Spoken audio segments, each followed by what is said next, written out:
எஃப்ஐஆரிலே இடம்பெற்றவர்களை கைது செய்வதிலே என்ன தயக்கம்? இதுதான் கவினுடைய தந்தை எழுப்புகிற கேள்வி. புதிதாக யார் பெயரையும் நாங்கள் இணைக்க சொல்லவில்லை.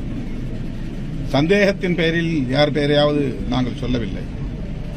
காவல்துறையே ஒத்துக்கொண்டு அல்லது இந்த பிரைமா ஃபேசி இருக்கிறது என்பதை ஏற்றுக்கொண்டு சுஜித் மற்றும் அவருடைய தந்தை தாய் ஆகியோரின் பெயரை எஃப்ஐஆரிலே இணைத்திருக்கிறார்கள் என்கிற போது அவர்களை கைது செய்வதற்கு இவ்வளவு தயக்கம் ஏன்?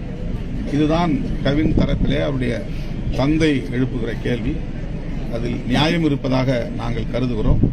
எனவே தமிழ்நாடு அரசு காவல்துறை உடனடியாக அதில் தொடர்புடைய எஃப்ஐஆரில் இடம்பெற்றிருக்கிற சுஜித்தினுடைய தாயாரையும் சட்டப்படி கைது செய்து புலன் விசாரணைக்கு உட்படுத்த வேண்டும்.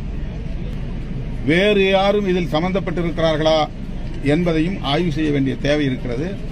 தென் மாவட்டங்களில் நடந்திருக்கிற அத்தனை கொலைகளுக்கு பின்னாலும் கூலிப்படையினரின் கைவரிசை இருக்கிறது. எனவே இவருடைய பேஸ்புக்கை பார்க்கிற போது, முகநூலை பார்க்கிற போது, இன்ஸ்டாகிராமை பார்க்கிற போது அவர் தொடர்ந்து ஜனவரி, பிப்ரவரி, மார்ச், ஏப்ரல், மே, ஜூன், ஜூலை என்று ஒவ்வொரு மாதமும் ஒவ்வொரு படத்தை போஸ்ட் செய்திருக்கிறார்.